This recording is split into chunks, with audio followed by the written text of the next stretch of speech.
As we continue on about Little Savage, she's sitting on the sled there. If you missed the first one, please go back and check it out, and you kind of get to know her a little bit. And I'll continue on. This is my leaders at that time, about 20 some years ago. There's Hippie on the left, Savage, Bear, and Shorty. And behind Shorty, you saw Boss. She had a story too. I can't wait to tell you about. But this was my team back in, oh my goodness, it was a long time ago, over 20 years ago. And all these guys, I have stories behind each of these guys' faces. I mean, they're just incredible dogs. I'm sure many of you who own Alaska Malamutes know this, that they are a special, special breed. So I'm going to continue on with the story.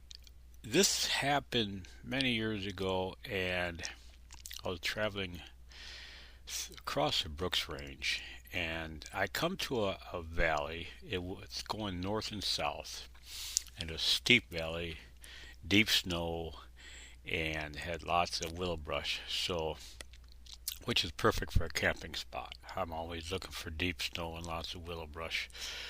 The willow brush is for firewood. That's what I burn. I don't take any gas for cooking.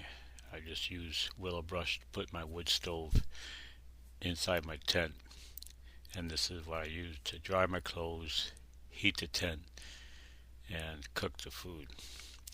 So this was, it was in January, and I remember pulling into the spot, perfect camping spot, and I said, we're going to camp here for a few days, kind of rest up, dry off, and recuperate and continue on the expedition. This is during a Leffingwell expedition. And that night, as I went outside to feed the dogs, I noticed the stars were just flashing. And I've learned that this is a sign of a blizzard on its way. You see, in the Arctic, you see the stars flashing, just blinking like crazy. You know there's something bad coming. And so I saw this, I thought, oh boy. So I buried the tent in the snow and got prepared for it. And then the temperature rose.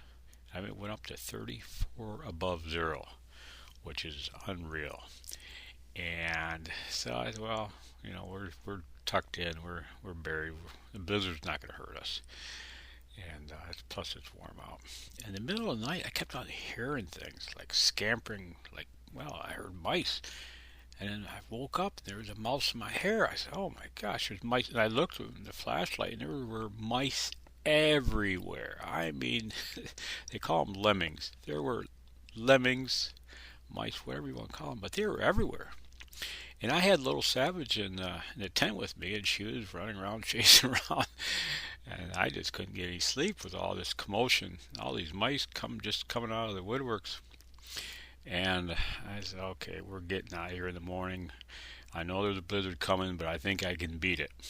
And this was, that was a mistake. But it was either stay with those mice or move location and fight a blizzard. I took the latter. I didn't care. I wanted to get out of there. And so first thing in the morning, I packed up everything as fast as I could because I knew this blizzard was coming. You couldn't see it on the horizon. When you see them on the horizon, you got about 45 minutes.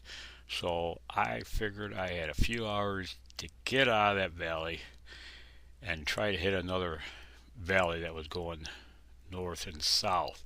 The problem is if you get in the east and west valley, that's a predominant wind, east to west or west to east, and it's a wind current. So you got to be careful where you choose your camp. And so we loaded up and hitched up the dogs, turned around, got the heck out of there, and headed up the east-west valley, which I figured would take us to another valley that ran north and south, and hopefully have some shelter for this upcoming blizzard. Boy, did I make a mistake. The minute we started traveling up that river, the wind come out of the west. I mean, it was fierce. Holy smokes! It had to been, We get a lot of hurricane force winds up in the Arctic, and it had been nearly hurricane force winds. I mean, there were sticks flying by and brush, and I did all I could to lean into it and keep going, but there's just no way. So I veered off the river, and of course, visibility nearly zero, and I just come upon a bunch of brush. I figured, well, this is where we're making camp. I don't care as long as we're away from those darn mice. And I don't know if you've ever set up a tent in hurricane force winds before, but it's not an easy task. And if you let go of that tent, that's the end of it. I mean, you'd never survive without shelter in a blizzard.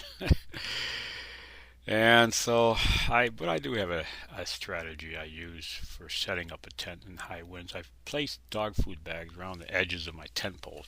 That way, when I pull the fabric down over the tent poles, I can put a dog food bag on the fabric to hold it down until I get it all the way set up. And so eventually, after a struggle, I got the tent up, crawled inside, and gave Little Savage high five because we made it. We made it out of the mice and we survived the blizzard. So I rolled out the sleeping bag, and there sat a mouse right in my sleeping bag. I think he was smiling ear to ear, but it didn't last long because when Savage spotted that, she went after it, and she chased around the tent, tearing up everything. But finally, she got her mouth onto it, and then one scoop with her mouth, a couple of chomps, a big swallow. That mouse was gone, and gave me that smiling face ear to ear.